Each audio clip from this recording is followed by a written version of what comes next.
Welcome, everyone, to another episode of a Wild Time podcast with Adam Newsom. Thank you guys for tuning in.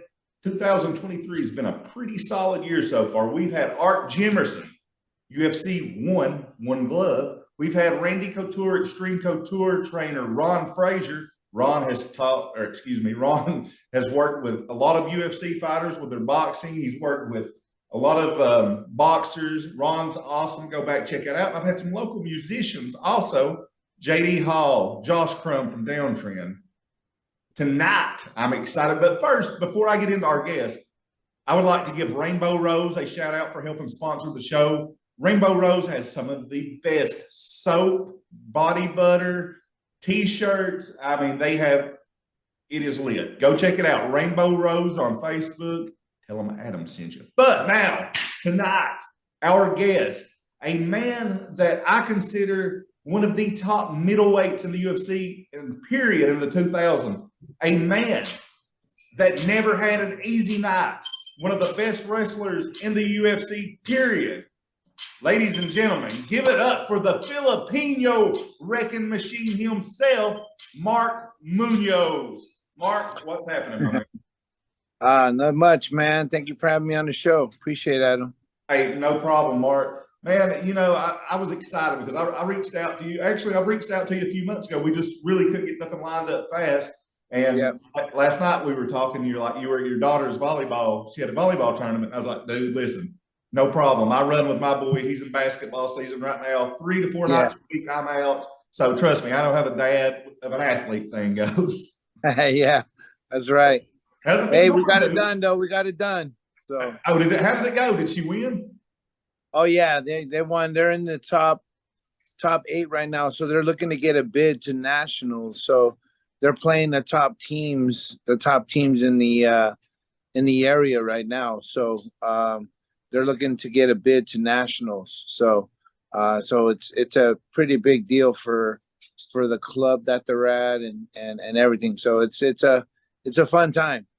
Hey, listen, there's nothing better. We went down to a my little boy's in 6th grade, and they've got a really good basketball team. We went down to the state tournament last week. We wanted to go deep into it because they're a really good team, but we didn't. But we had a good time. All the kids staying up, playing PlayStation, going to the swimming pool, and growing up. That was the main thing about it, man. The fun camaraderie of the kids, and I mean, you know, is that your only kid? No, I got 4. I got 4 kids, man. I got a 23-year-old. I'm actually a grandfather. So you're a very young grandfather. That's good. Yeah.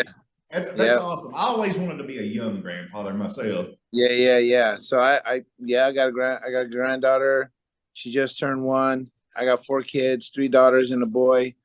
So my daughter's in Hawaii with her husband and my granddaughter, and then my son's over in Oregon, wrestling at Oregon State. And then I have a daughter that's, a senior in high school. And then another daughter who's a freshman in high school. Both play volleyball for T Street. So yeah, we're busy, man. Always on the go. Never a dull moment, So yeah, we're just everywhere all the time. So your son followed in the footsteps and went into wrestling. I done a little back research on you there, and it looks like you got into football and wrestling, at 13 years old, I think it was? Yeah, well, I got into football earlier. So I got into football when I was in 4th grade and loved it and played football all the way up until the 8th grade. And then I decided to quit football and go into wrestling. So you didn't get into wrestling like at 4 and 5 years old. It was kind of later on. Yeah, it was later on, way later on, So actually, take it back. Sorry. I got into football.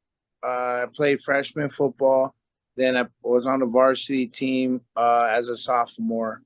And then I broke my ankle and I couldn't play football anymore. And then I focused on wrestling. So that's what happened. Yeah. Well, Mark, you were one of the most decorated wrestlers in the middleweight division, period. I would say right now, period, like in the annals of the mixed martial arts history.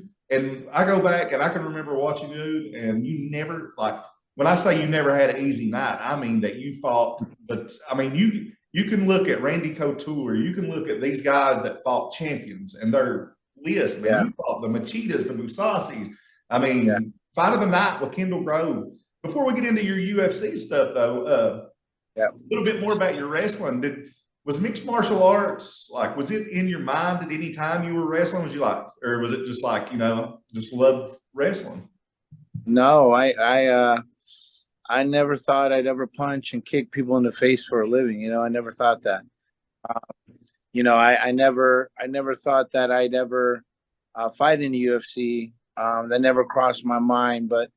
But I coached. After I was done wrestling at Oklahoma State, I coached there for 3 years, and then ended up getting a job at UC Davis back home in California. So I ended up taking advantage of coming back home and going to Davis and taking advantage of that opportunity as well. So moved back to California, and there I met a guy by the name of Uriah Faber. Uriah Faber he's a pretty good fighter himself, so he's a UFC Hall of Famer, and he's like, hey, Munoz, you need to learn how to fight. And I'm like, nah, man, I'm teaching, coaching, getting my master's. And man, one more thing, dude, I can't, I'm working full time, it's like, one more thing, man, I don't think I can handle it. And he goes, nah, you need to fight, man. You're really good, So he brought me out to a training camp with Randy Couture. And in that training camp, there was Randy Couture, Tito Ortiz, Frank Trigg, James Irvin, Scott Smith, like the who's who of the UFC at that time, and so in our area. And Randy was getting ready to fight, I believe, Tim Sylvia to defend his belt. And so they wanted to bring me in. And I came in, and with like 2 months training, and so I come in, and we're doing some wrestling drills and everything, and then Uriah comes in and he says, "All right, guys, time to spar." I'm like, "Oh shoot, we're gonna spar, man!" So I was getting ready to fade away in the shadows and kick my feet up and get a soda and some popcorn and watch some good sparring, and then Uriah comes around the corner with a pair of gloves, pair of shin guards, and a headgear. Goes, "Hey, bro, do me a favor." I was like, "Heck no, I'm not gonna spar these dudes. Like, these dudes are gonna take my head off, man. Like, heck no, man. I don't know." And he's like, "Nah, man, you'll be fine. You'll be fine." I'm like, no, dude, I can't do it. And so, long story short, I end up putting on the gloves and putting on the headgear and shin guards. I'm like, all right, man, I'm gonna do it. Everybody gets a partner, and Randy Couture doesn't have a partner. He walks into the cage, and Uriah goes, "Hey, bro, all you gotta do is double jab, double leg, you'll be fine." I'm like, "Bro, what is a double jab, man? Like, I'm gonna do this, like, I'm gonna do this, and like try to shoot on him. I mean, I could double leg all day, but." He goes, "Man, you'll be fine. Just get in there." I'm like, whatever. So they lock the cage door. I walk in. They close the cage. They close the cage door. Put the pin in. I'm like, damn, like, this is real now. I'm looking across the cage to Randy Couture. I'm like, dude, this dude's about to knock my block off, man. Like, oh my gosh, like, this is a UFC world champion. I'm like, all right, whatever. Like, it's either gonna be him or me, man. So I'm about to knock him out. So that was my mind frame, And anyways, they were like, "All right, go." And so, I kind of like, kind of go plop, plop, plop, like in the middle, and then he's like, jabbing me, and I'm like throwing haymakers, overhand right, left hooks, and he's bobbing and weaving them, and clinches me, and then I went to go inside trip him, take him down, and he reverses me. I'll forget the scramble, but anyways, I'm getting on top, and I'm like ground and pounding from. I mean, I'm taking bombs from the heavens, like, and just throwing them, right. And he goes, hey, dude, we're not trying to knock each other out in practice, man. Like, go 20% on the punches, but you can go 100 on the grappling. I'm like, oh, my bad, man. I thought this is what we're supposed to be doing, man. I'm so sorry. And I guess he got mad or he was pissed off or something. And he pushed me up against the cage, knees me in the body, elbows me in the chest. I'm like, bro, I thought we weren't supposed to do this, man. Like, anyways, end up having the time of my life. And he sits me down, Randy does, and says, hey, man, you really need to consider doing mixed martial arts because you'll do really well. And so I was like, oh, wow, if Randy's saying this, like, and then Uriah's like, he slaps me in the head. See, I told you, bro. I'm like, oh, okay. All right. So I went home and talked to the missus, and she's like, all right, well, if you're going to do it, then, you know, let's do it. And so she supported me. And then, yeah, man, I quit my job. Well, actually, I didn't quit my job yet, because I didn't fight.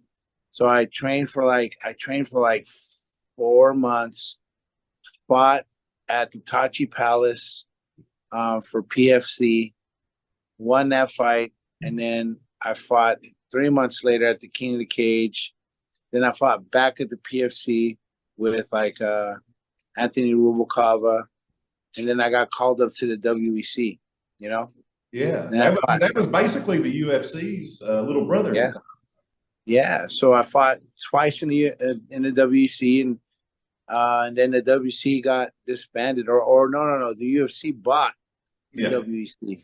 And you were one of the few that was actually brought in, I think, along with Chael and a couple other guys, wasn't you? Yep.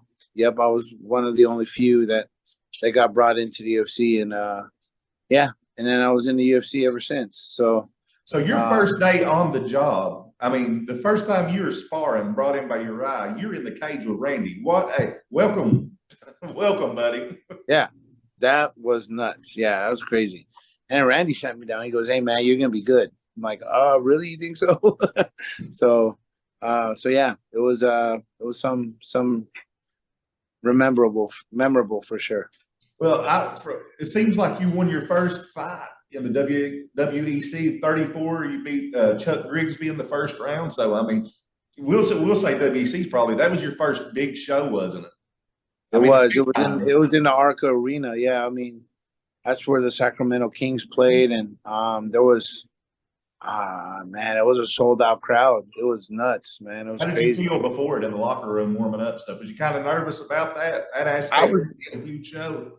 Oh yeah, I was nervous, man. I mean, I'm like, this is a big show, but you know what? I wrestled in front of thousands and been in front of a lot of people, and Uriah was come from me and encouraging me about that. He goes, man, you've wrestled in front of thousands of people. You've wrestled against, Iowa and all these people. Like, this is not going to be any different, man.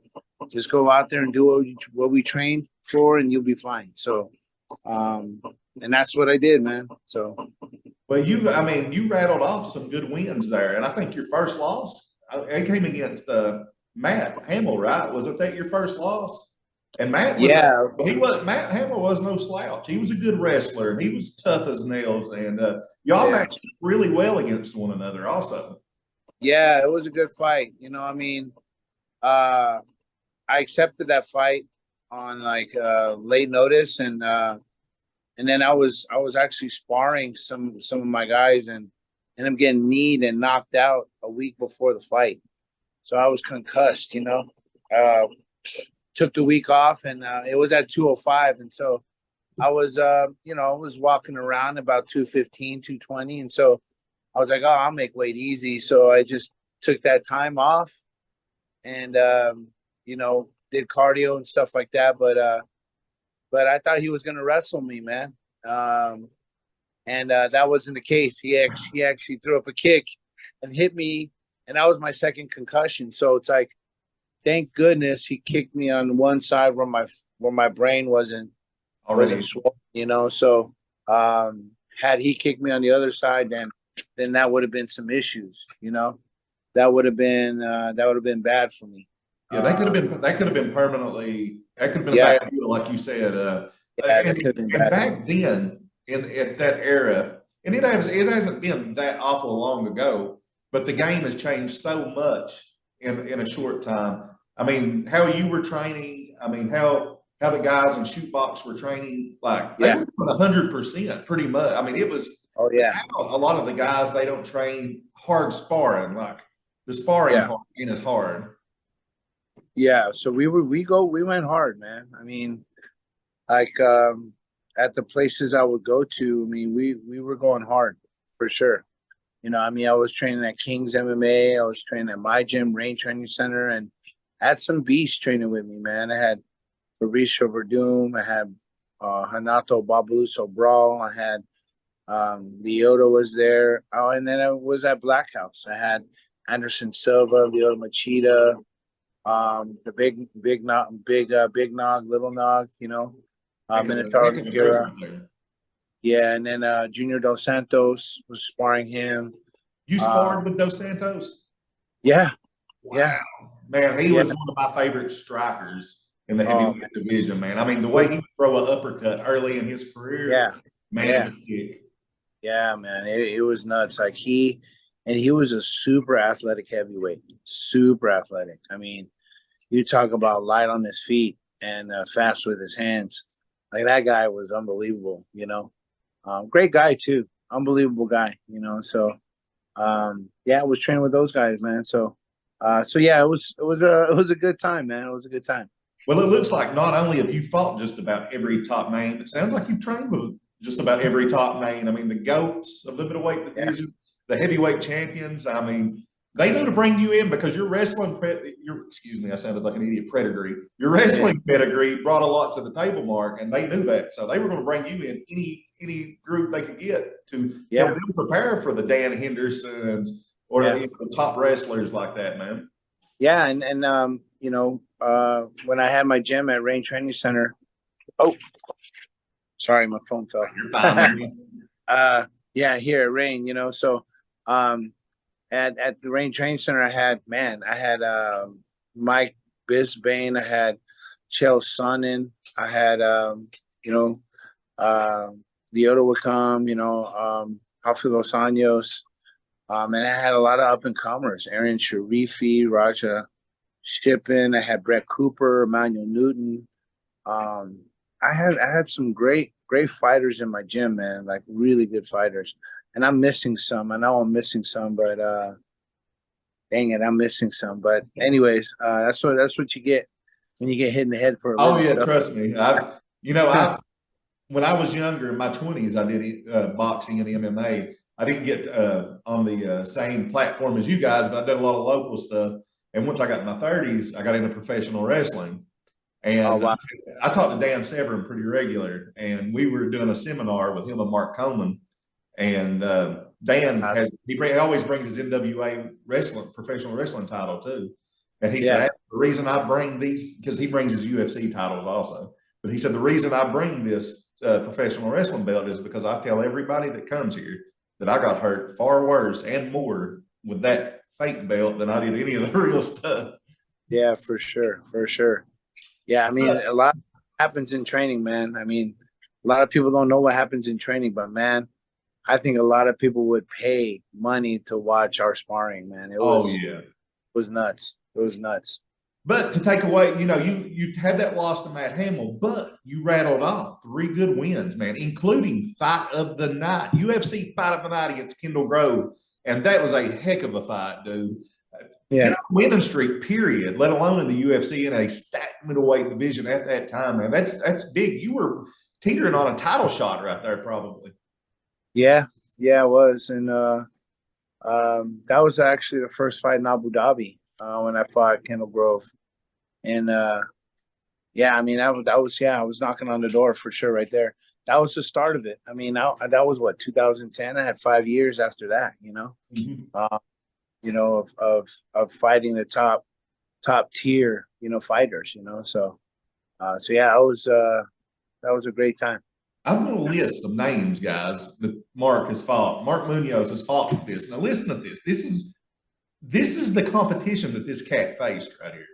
Okami, Aaron Simpson, CB Galloway, Damian Mai, Chris Levin, Chris Weidman, Tim Boach, Machida, Musasi Corriento, Luke Barnett, And the only people in that division that is not on that is Anderson Silva, Rich Franklin, and Dan Henderson. That's the only three that I can think of that was the top. I mean, you had fought that division, man, with wins over the majority of those guys. I mean, not an easy night, period. Yeah, for sure. It wasn't an easy night. I mean, I think no fight in the UFC is easy night, but those were top tier fighters for sure. Yeah, I mean, out of that list I just gave you, which fight do you wish you could go back and have over? The Chris Weidman fight for sure. The wide, another great wrestler. Yeah, I wish I would have postponed the fight because I actually walked into that fight with a broken fifth metatarsal. I broke my the bone on the far your pinky toe, basically. I broke that toe. And that was my right foot, which is my foot that I push off of. So I broke that.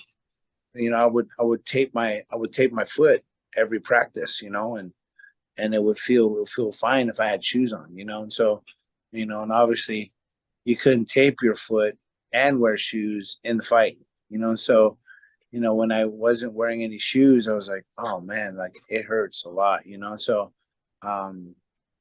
but I was already there, so I didn't want to back out, and I felt like, I can just beat this guy. He's going to shoot on me and I'll be able to sprawl. Well, that wasn't the case, man. Like I had to put weight on my back foot to be able to sprawl. And so he took me down, man, and got me thinking he was shooting and then landed an elbow, man, so wish I have that fight back for sure.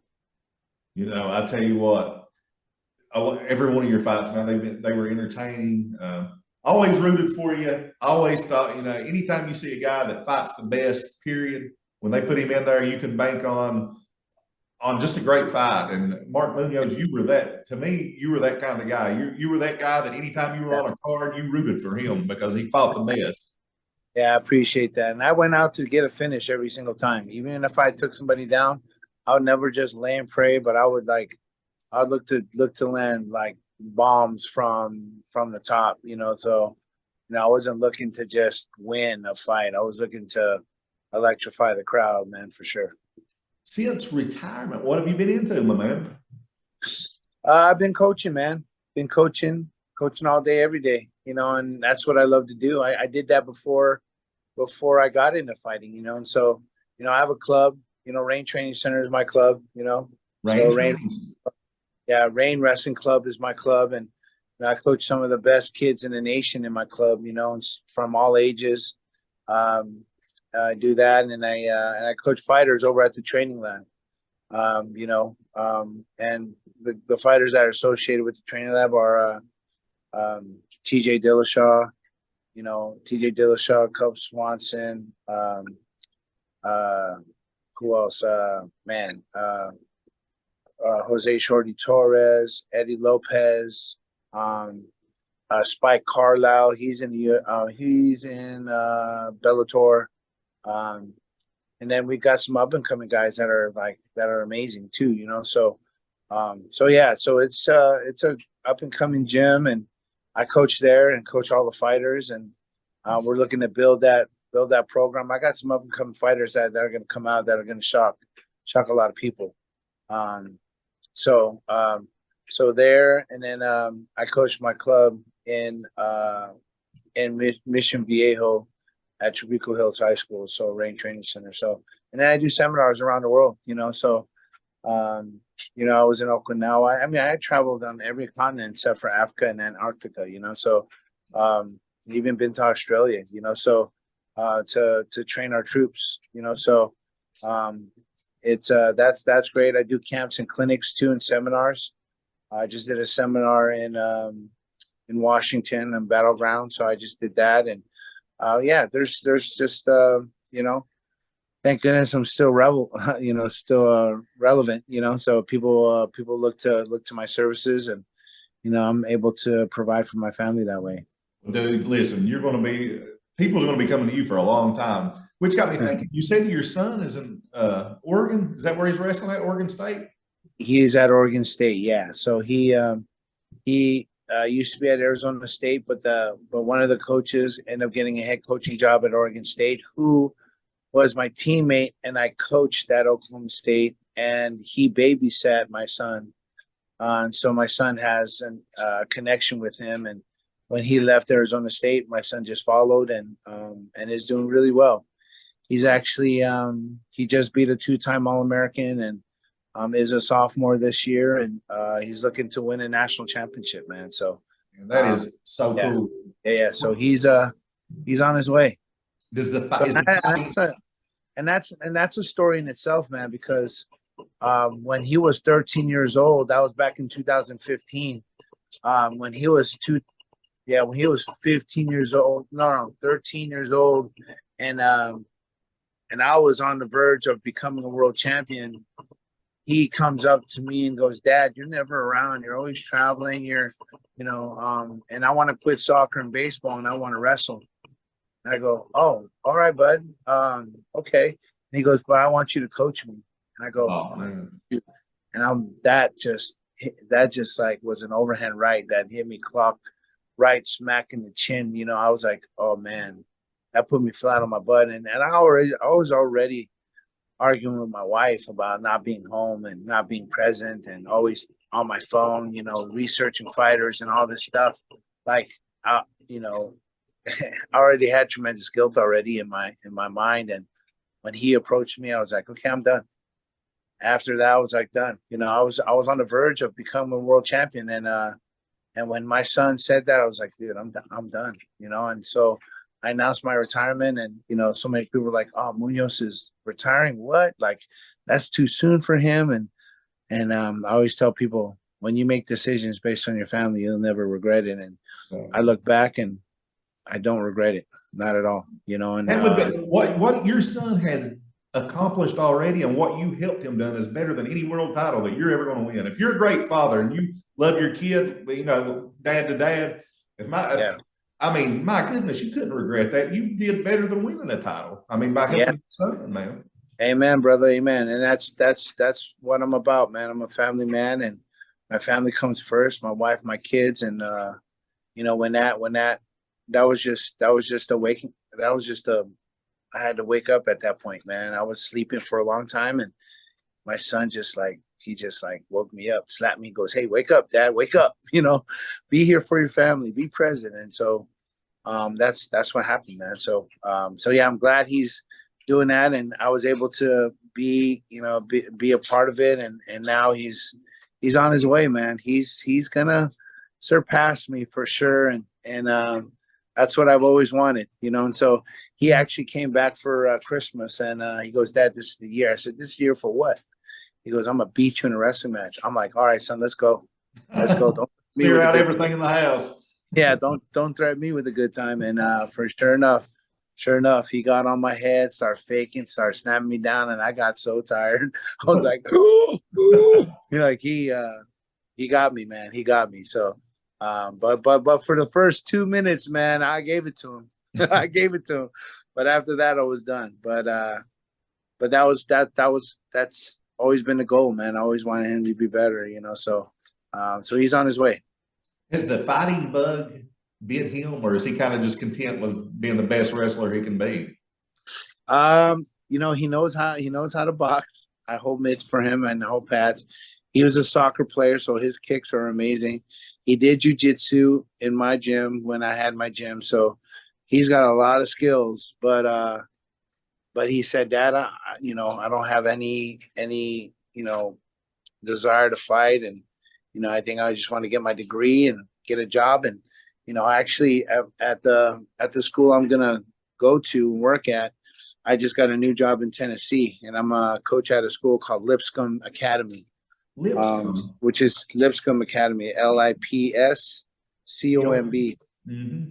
and that's gonna be in Nashville, Tennessee, and so we're gonna make the trek out to Tennessee, and I'm gonna start a program there, and they're gonna have a college program at Lipscomb University that I'm gonna help out with as well.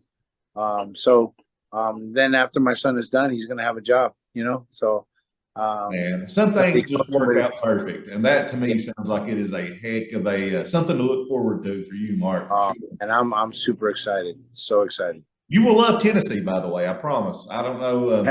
You will love it. You'll love the Smoky Mountains. It's Yep, beautiful, real peaceful. I mean, yep. I'm up north. We'll be neighbors. We'll be neighbors. I may have to run down and let you suplex me a few times, but now All for right. real though, you will love. I'm telling you right now, take your family out to Sevierville, Gatlinburg, and Pigeon Forge. You will have the best weekend. Get you a cabin in the hills with a hot tub All and right. lots. You will absolutely love it. We go down once every year, and man, it's just it's one of the most relaxing places in the world. I'm telling you. Awesome. Before we Awesome. get off here, Mark, I'm going to do some. I'm going to ask you just a few fast questions. So, who is your biggest influences in MMA? You ain't got to do a lot of describing or anything. You just give me names or the first thing that comes to your mind. Uriah Faber and Randy Couture. Who is your favorite musician of all time? Oh, of all time, favorite musician, man. Right now I'm listening to praise and worship, and so Amen. yeah, Maverick City Music is my song of choice. I mean, it's my artist of choice right now. Who is your favorite actor? Favorite actor, man, I would have to say Tom Cruise. Did you like the new Top Gun? Have you seen it yet? Yes, man, that's great. How It's good of a really good. sequel was that for that long? I mean, for Oh that man, I know. Tom Cruise looks the same, man. That's crazy. It's crazy how he don't age, man. But no, it was really good. I liked it, man. I liked how they put it together, a lot of action, and it was super cool. And the last question, I threw this together, but I forgot, or I did not, I was unaware, I guess you would say, that you got hurt in football early on in Yeah. your life. But who was your favorite football player?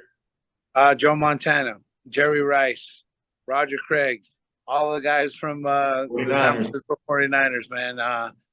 I grew up in the Bay Area, man. So, I watched them, Tom Rathman, all those guys, man. So yeah, I would say all the guys from the San Francisco 49ers, man. All right. And your dream fight, your dream UFC, your headlining event, who do you want to fight for the middleweight title? Chuck Norris. Chuck Norris. I mean, Hey, you did do a little acting, didn't you? yeah, I'm doing some acting now, So I've been in a couple movies, man. I was in Here Comes the Boom with Kevin James, and I just actually was the main character in a movie called Lumpia with the Vengeance, So and it was in movie theaters nationwide, So and worldwide actually. So it was in the Philippines and Guam and Saipan, and it was in all of those theaters out there too. Man, Mark, you lived a heck of a life, my man. The good Lord has blessed you to do some really cool things. Man, thank you. And Thank you. I'm sitting here thinking, just the family man in you. That's the champ, dude, right there. I mean, there's nothing like a man that's puts his family first, and the good, like you said, he listens to worship. So I'm assuming you've got Christianity about you also. So Yep. you've got it going, my man. And I'm rooting for your son. I'm hoping he's gonna do great things. I'm rooting for your daughter and her volleyball. And listen, when you get down to Tennessee, we got to get up for something, because I'll make the trip down. All right. Nothing else going Sounds on. good. Yeah, sounds good, man. You got my number, and yeah, let's hang out, man. Because I'm definitely looking for some friends out there for sure. It's a brand new place. It could be a little anxious about that, but you know what, man, I'm excited. I'm excited to build. You will love it. I promise you, man. You've got everything, got your ducks in a row. And ladies and gentlemen, I just got to say, appreciate you all tuning in once again. It has been an honor and a blessing to have one of the greatest, in my opinion, and a lot of other people, one of the greatest UFC middleweight fighters of all time on tonight, the Filipino wrecking machine himself, Mark Munoz. Mark, thank you for being on and giving me just a little bit of your time, dude, to talk about some cool stuff, man. Thank you, Adam. Appreciate you having me on the show, man. Hey, no problem. We'll see you on down the road. Take it easy, Mark. You too.